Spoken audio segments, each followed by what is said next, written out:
Mas havia um efeito colateral importante dessa pílula de dieta milagrosa. Ela poderia matá-lo. E matou muitas pessoas. De um produto químico industrial que literalmente cozinhava as pessoas por dentro para fora, a um suplemento legal que se convertia diretamente em esteroides controlados, e um queimador de gordura tão brutal que enviava usuários para salas de emergência com corações acelerados descontrolavelmente. Estes eram os compostos por trás de físicos icônicos, agora proibidos, enterrados e perigosamente legais para tocar hoje. Pilha de testosterona mais decoderabina. Se houve uma única pilha que definiu a era do fisiculturismo dos anos 1990 em todos os níveis, desde o rapaz local da academia até o palco do Olímpia, foi esta. Testosterona e decadabina. 2 compostos injetáveis. Um dava a você puro poder hormonal. O outro suavizava as articulações, adicionava barrigas musculares espessas e cheias, e mantinha o corpo em estado anabólico por semanas. Juntos, eram a base de quase todo o ciclo sério daquela década. Decadurabolin foi dosificado em 200 mg por mililitro nas ampolas farmacêuticas padrão que circulavam pelas academias. Testosterona, geralmente um Sustanon 250 alcipionato, funcionaria junto com ela. O ciclo Gimro padrão, que era considerado apimentado na época, era algo como 200 mg de deca por semana com 250 mg de números de teste que a comunidade atual chamaria de cruzeiro. Quer dizer, um ciclo típico que me lembro de caras executando algo como 25 mg de Debol. Mas no nível profissional, as coisas pareciam muito diferentes. Big Paul, um fisicultor competitivo que surgiu naquela época, se lembrava exatamente de como os caras contavam suas doses naquela época, não em miligramas, mas em ampolas. Peguei 3 disto e 2 daquilo. Não estávamos medindo as coisas em gramas como os caras fazem agora. E quando você faz essa matemática, 3 ampolas de Sustanon em 250 mg cada, você já está em 750 mg de testosterona por semana antes mesmo de contar a deca em cima. Dorian Yates, de acordo com o que Big Paul se lembrava de ouvir, estava supostamente executando cerca de 750 mg de teste com 600 mg de deca em sua entre-safra. A Lei de Controle de Esteroides Anabólicos de 1990 tornou a posse e distribuição não médica de nandrolona e testosterona crimes federais. Ambas são agora substâncias controladas da classe 3. Sem uma prescrição legítima, executar essa pilha hoje significa que você está operando dentro de território criminal federal. Simples assim. Do rei da construção de massa para o rei do tamanho puro, a próxima entrada nesta lista levou tudo que a testosterona e deca construíram e tentou empurrar ainda mais no menor tempo possível. Ciclos orais de Dianibol. Se testosterona e deca eram a base, Dianibol era o fósforo que acendeu o fogo. Conhecido nas academias simplesmente como Dbol, a metandrostenolona era um esteroide oral que atingia rápido, atingia forte e transformava rapazes magros em versões inchadas e espessas deles mesmos em questão de semanas. Era a droga sussurrada nos vestiários, mencionada em conversas sussurradas e silenciosamente empilhada em cima de ciclos injetáveis por todos, desde iniciantes até competidores do Olímpia. A ironia dos anos 90 era que todas as informações convencionais, as revistas de fisiculturismo, os anúncios de suplementos, os perfis de celebridades fingiam que nada disso estava acontecendo. Mas por trás dessa ficção, D-Ball estava em todos os lugares. Big Paul se lembrou de uma conversa fundamental na academia que mudou tudo para ele. Ele me contou sobre Doe e Doe é o guito deixa enorme e isso foi o que deixou Arnold Schwarzenegger enorme. O uso típico era 20 a 50 mg por dia pelas primeiras 4 a 6 semanas de um ciclo. Essencialmente um pontapé inicial para colocar os ganhos em movimento enquanto os injetáveis de ação mais lenta se acumulavam na corrente sanguínea. Lee Priest, uma das vozes mais honestas dessa geração, descreveu exatamente como usava e por que mantinha no seu arsenal mesmo durante a preparação para competições, o que a maioria das pessoas não aspiraria. Então, qual foi o máximo que você já tomou? Cheguei a 800 em testes por cerca de 3 ou 4 semanas e me senti como ele voltou a doses mais baixas e manteve Dianabol especificamente pelas semanas finais antes de um show, usando para manter-se cheio quando tudo mais foi removido. Dianabol foi explicitamente agendado como substância controlada sob a Lei de Controle de Esteroides Anabólicos de 1990. Comprar, possuir ou distribuir sem receita é crime federal. Os riscos, toxicidade hepática, efeitos estrogênicos, supressão hormonal a tornaram um dos orais mais preocupantes do ponto de vista médico daquela era. Se Dianabol era a droga usada para ficar grande rápido, a próxima entrada era aquela que os caras pegavam quando precisavam parecer que esculpiam cada grama de gordura de seu corpo com uma faca pouco antes de subir ao palco. Pilhas de corte de Winstrol. Há um visual muito específico que definiu o fisicultor competitivo dos anos 1990. Músculos densos e estriados, praticamente sem retenção de água, pele esticada sobre o corpo como filme plástico encolhível sobre granito. A palavra nas academias era seca. E a droga mais responsável por essa estética era Winstrol. conhecida quimicamente como estanozol. Vinha em formas orais e injetáveis e era o composto preferido para a preparação pré-competição em praticamente todos os níveis do esporte.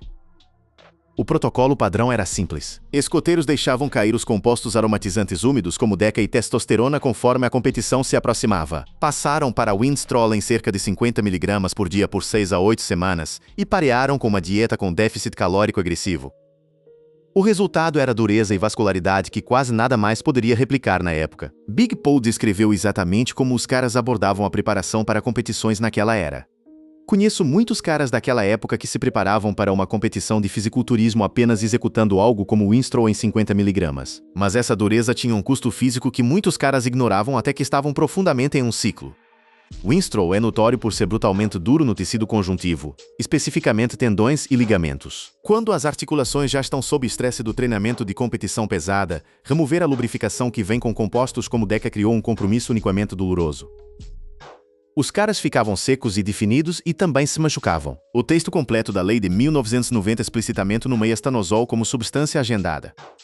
Qualquer uso fora de uma prescrição médica legítima é uma ofensa federal. Os riscos, além da tensão articular, incluem estresse hepático com uso oral prolongado e disrupção significativa do colesterol. O tipo que aparece em exames de sangue e silenciosamente constrói risco cardiovascular ao longo do tempo. Winstrol dava aos caras a aparência no palco. Mas a próxima entrada nesta lista não era sobre ficar magro para uma competição. Era sobre ficar tão incrivelmente maciço quanto humanamente possível, independentemente do que custasse. Fases de poder do Anadrol. Se Dianibol era o esteroide oral do cavalheiros, confiável, gerenciável, amplamente utilizado, então Anadrol era o que chegou e virou a mesa. Oximetolona, vendida sob a marca Anadrol, era o esteroide oral anabólico mais poderoso em circulação durante os anos 1990 e era usado especificamente para um propósito: ganhar a maior quantidade de tamanho e força no menor período de tempo possível. Sem sutileza, sem fineza, apenas massa. Doses padrão funcionavam em 50 a 100 mg por dia, normalmente por fases curtas de 4 a 6 semanas na frente de um ciclo de bulking pesado, empilhado em cima de testosterona e Deca, e pareado com uma ingestão calórica que a maioria das pessoas hoje acharia impressionante. Os ganhos eram reais, a retenção de água era significativa, os aumentos de força eram dramáticos, e o perfil de efeitos colaterais estava entre os piores de qualquer composto em uso comum. Toxicidade hepática com Anadrol não era uma preocupação teórica. Era uma realidade documentada. O composto está entre os esteroides orais mais hepatotóxicos jamais estudados. Além disso, causava retenção severa de água, pressão arterial elevada e disrupção séria do colesterol. Nos anos 1990, a maioria dos homens que o usavam não tinha protocolo de exame de sangue e nenhuma supervisão médica. Os caras simplesmente o tomavam porque funcionava. E porque em uma cultura onde o tamanho era tudo, nada entregava tamanho como o Anadrol. É assim que as coisas eram rudimentares. E essas eram realmente nossas opções que tínhamos no Gimbro. A Lei de Controle de Esteroides Anabólicos de 1990 agendou oxitilona como substância controlada. Tem algumas aplicações médicas legítimas. Ainda é prescrito em casos raros para anemia e doenças de desperdício muscular, mas usar para fisiculturismo é crime. O mesmo que seria para qualquer substância da classe 3. Anadrol era sobre força bruta. A próxima entrada adotou uma abordagem filosófica completamente diferente, pareando dois dos compostos injetáveis mais avançados daquela era em uma pilha que foi usada não apenas para tamanho, mas para um tipo de transformação física extrema que a maioria dos frequentadores de academia nunca tinha visto antes. Combinações de trenolona mais equipoise. Para meados e final dos anos 1990, um subconjunto dos fisiculturistas underground mais sérios havia se movido completamente para além das conversas padrão de testosterona e Deca. Estes eram os caras buscando algo mais extremo. Uma combinação de densidade muscular, dureza, perda de gordura e pura monstruosidade que os compostos básicos não podiam entregar completamente por conta própria. Foi aí que trenolona e equipoise entraram em cena. Trembolona, originalmente desenvolvida como droga veterinária para gado, tornou-se um dos compostos anabólicos mais potentes já usados por fisiculturistas.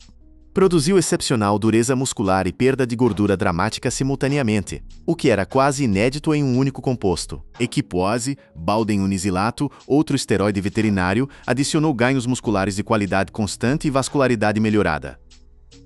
Juntos, criaram uma pilha que entregou um visual diferente de quase qualquer outra coisa disponível na época. Mas os efeitos psicológicos e fisiológicos da trenolona eram diferentes de qualquer outra coisa também.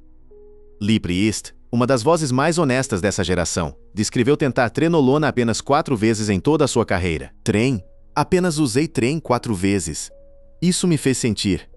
A última vez que tentou, a reação foi imediata e severa. E a última vez que tomei, não tenho certeza se te contei da última vez, mas tinha agulha no meu braço. Injetei. Aqui vem a tosse, mas depois bang, é como se alguém tivesse me dado um soco.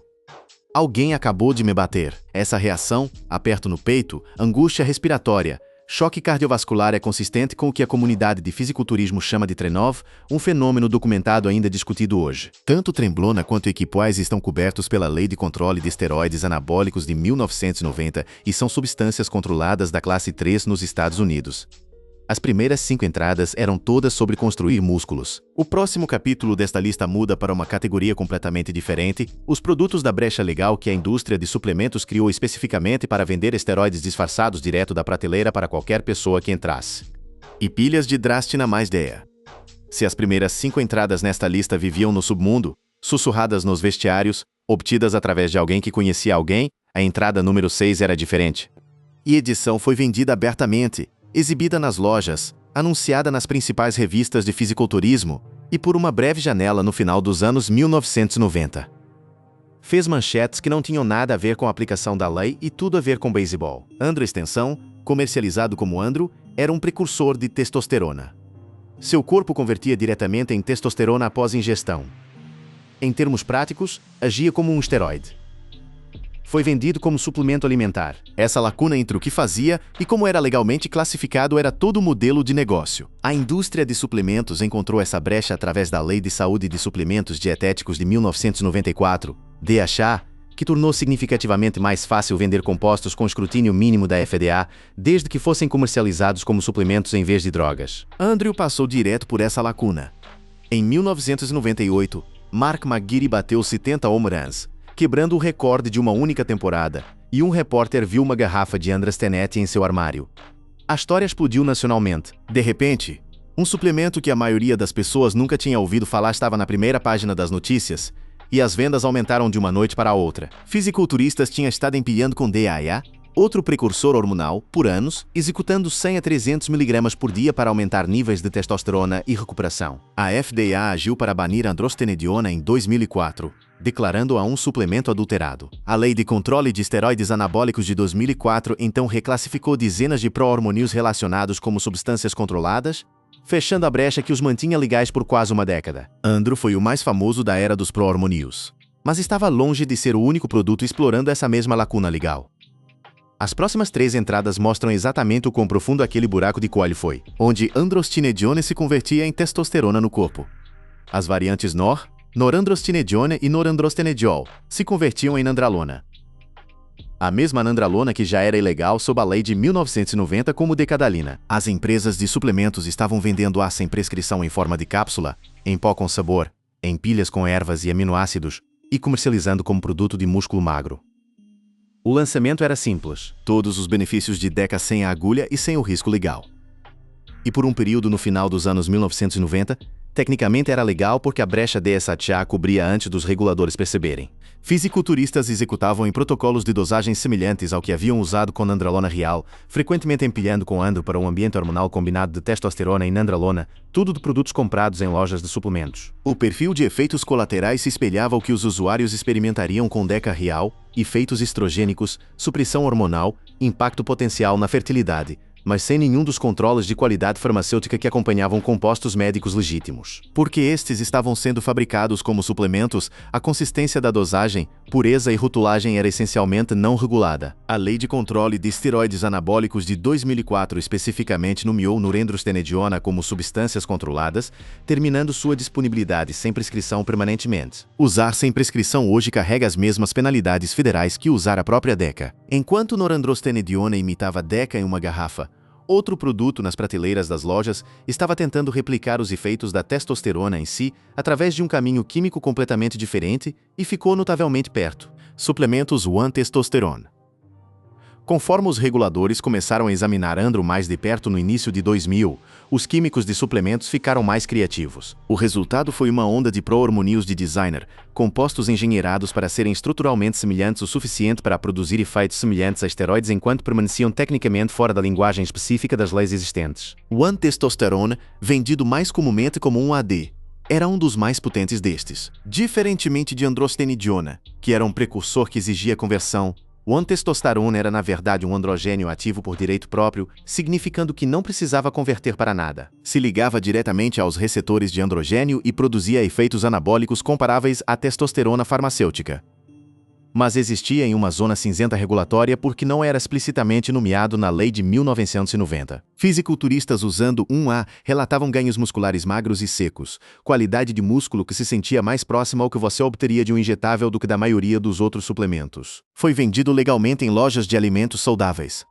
As recomendações de dosagem no rótulo eram insignificantes no contexto de como usuários sérios realmente o estavam tomando. O estresse hepático associado ao One-Testosterone era significativo, comparável a e em alguns casos pior que esteroides orais tradicionais.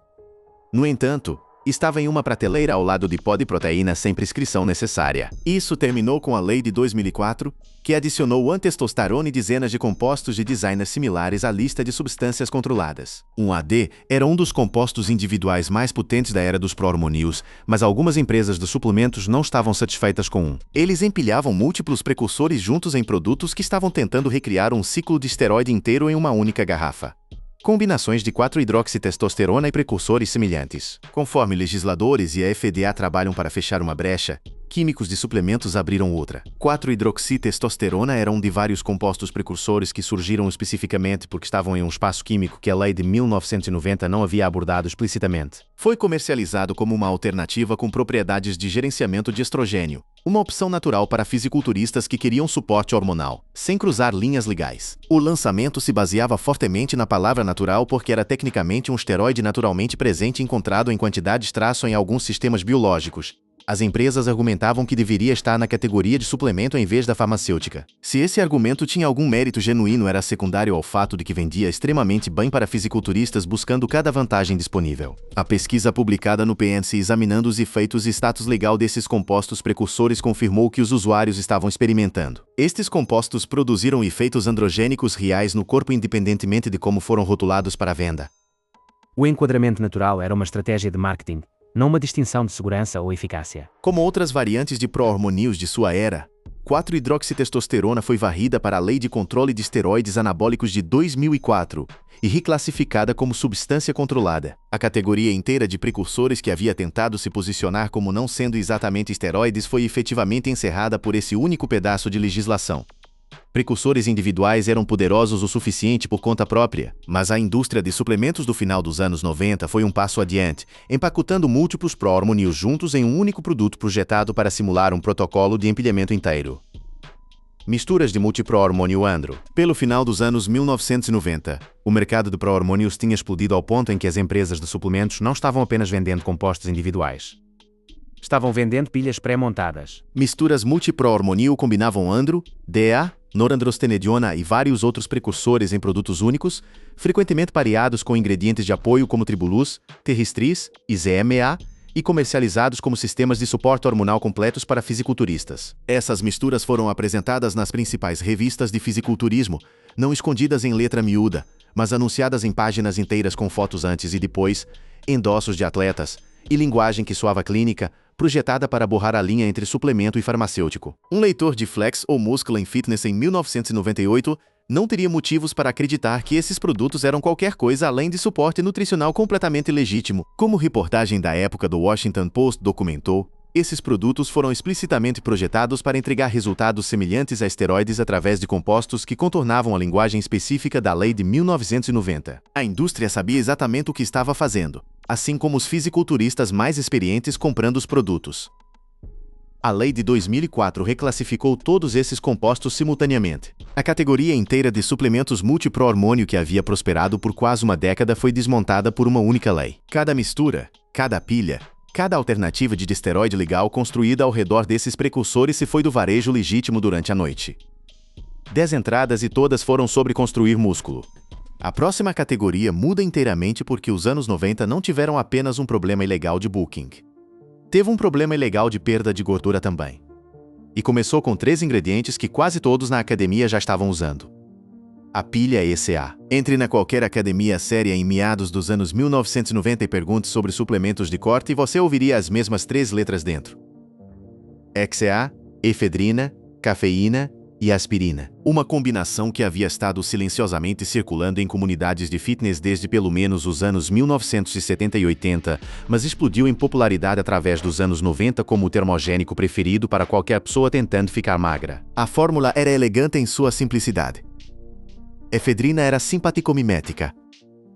Atingiu os receptores alfa e beta do corpo e estimulou o sistema nervoso central, aumentando a frequência cardíaca, elevando o metabolismo e desencadeando queima de gordura. Cafeína amplificou e estendeu esses efeitos.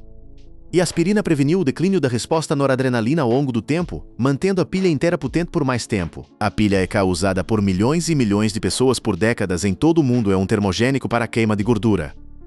A pesquisa apoiando isso era real. Havia décadas de estudos mostrando resultados significativos de perda de gordura. Mas o perfil de risco cardiovascular era significativo e o mecanismo que o tornava funcionar era o mesmo mecanismo que o tornava perigoso. A FDA baniu suplementos dietéticos contendo efedra em 2004 após centenas de relatos de eventos adversos, incluindo mortes. Efedrina permanece disponível atrás de balcões de farmácia em quantidades limitadas, mas a pilha ECA irrestrita que milhões de fisiculturistas dependiam para a preparação de competições saiu das prateleiras de suplementos legítimas permanentemente. A pilha ECA era a versão tradicional da suplementação de perda de gordura dos anos 90, mas as marcas que a colocaram em uma garrafa e na prateleira das lojas, aquelas se tornaram alguns dos produtos pré-treino mais famosos e mais perigosos já vendidos. Pré-treinos baseados em aedra. A pilha ECA em sua forma bruta exigia a obtenção de 3 produtos separados e combinando-os você mesmo. Mas do início até meados dos anos 1990, as empresas de suplementos fizeram esse trabalho para o consumidor. E o resultado foi uma geração de pré-treino e produtos queimadores de gordura que se tornaram icônicos precisamente por quão bem funcionavam. Repeat Fuel original por Twin Lab, original Hydroxycut Ultimate Orange, produtos que qualquer um que treinasse seriamente naquela era se lembraria imediatamente. Estes não eram produtos sutis. Foram construídos ao redor de alcaloides de efedra como seu ingrediente ativo primário, empilhados com cafeína em altas doses e comercializados agressivamente ao público de fisiculturismo com rótulos que prometiam energia, queima de gordura e desempenho. A liberdade da indústria de suplementos sob a Lei DG de 1994 significava que esses produtos chegaram às prateleiras das lojas com atrito regulatório mínimo. Tentei uma efedra quando saiu, como os pequenos comprimidos apenas para energia, mas não gostei. Não gosto de nenhum estimulante. Sou muito sensível. Lee Priest, uma das vozes mais cautelosas daquela época quando se tratava de estimulantes, era a exceção em vez da regra. Para a maioria dos fisiculturistas competitivos, esses produtos eram tão padrão quanto pó de proteína. O banimento total da FDA em suplementos dietéticos contendo efedra entrou em vigor em 2004, tornando a primeira vez que a agência nunca havia completamente removido o ingrediente de suplemento amplamente vendido do mercado. Cada produto desta categoria foi reformulado ou descontinuado. A versão vendida hoje sob esses mesmos nomes de marca não contém nenhum dos ingredientes ativos originais e produz uma fração dos efeitos originais. Os produtos à base de efedra eram perigosos o suficiente, mas a próxima entrada nesta lista era uma droga de corte que nunca foi aprovada para uso humano. Não nos anos 90, não antes, não depois. Ciclos de clenbuterol. Clenbuterol nunca foi uma droga de fisiculturismo em nenhum sentido oficial. Era um agonista beta-2. Broncodilatador desenvolvido para o tratamento de condições respiratórias em cavalos e outros animais. Em muitos países, havia aprovação limitada para uso humano no tratamento da asma em doses muito baixas. Nos Estados Unidos, nunca foi aprovado para uso humano. Nada disso impediu que se tornasse um dos compostos de corte mais amplamente usados no fisiculturismo dos anos 1990. O protocolo era distintivo, uma abordagem de ciclo 2 semanas ligado, 2 semanas desligado, porque os receptores beta do corpo se regulavam para baixo rapidamente com uso contínuo. As doses começavam baixas, normalmente 20 microgramas por dia, e piramidavam para cima em 80, 100, às vezes 120 microgramas antes de desligar. O efeito de queima de gordura era real e mensurável. Clenbuterol aumentou a taxa metabólica e tinha um efeito levemente anabólico em doses mais altas, o que o tornava particularmente atrativo durante preparação de competições, quando preservar músculo enquanto removia gordura era todo o objetivo. A discussão sobre clenbuterol em círculos de fisiculturismo competitivo frequentemente aparecia ao lado de T3, outro composto direcionado à tireoide, como um protocolo de corte pareado que treinadores e competidores usavam e debatiam. Os efeitos colaterais incluíam tremores severos nas mãos, coração acelerado, ansiedade e, com uso de dose alta prolongado, espessamento documentado do músculo cardíaco. Pesquisa publicada no PMC examinando especificamente o abuso de clenbuterol no fisiculturismo confirmou os riscos cardiovasculares que foram largamente ignorados na cultura de academia dos anos 90. Permanece proibido pela UADA e é ilegal vender ou distribuir para uso humano nos Estados Unidos. Clenbuterol era perigoso porque era mal utilizado em escala. A próxima entrada era perigosa em praticamente qualquer dose porque nunca foi uma droga. Era um produto químico industrial e fisiculturistas estavam comendo. Protocolos de perda de gordura DMP. Não há entrada nesta lista inteira que chegue perto de DMP em termos de quão letal realmente era e continua sendo. 2. 4. Denotenol não é um composto farmacêutico. Não é um suplemento. Nem é uma área cinzenta de pesquisa química. É um composto químico industrial que foi usado na fabricação de explosivos, conservantes de madeira, corantes e pesticidas. E nos anos 1990, um segmento do submundo de fisiculturismo mais extremo começou a usá-lo especificamente para remover gordura corporal a uma taxa que nada mais poderia igualar. O mecanismo era horrível em sua simplicidade. DNP essencialmente desacoplava o processo de energia celular do corpo. Em vez de converter alimento em energia ATP utilizável, liberava tudo como calor bruto. O corpo respondia queimando mais e mais combustível tentando compensar e reservas de gordura desapareciam a uma taxa completamente diferente de qualquer outra coisa alcançável por qualquer outro.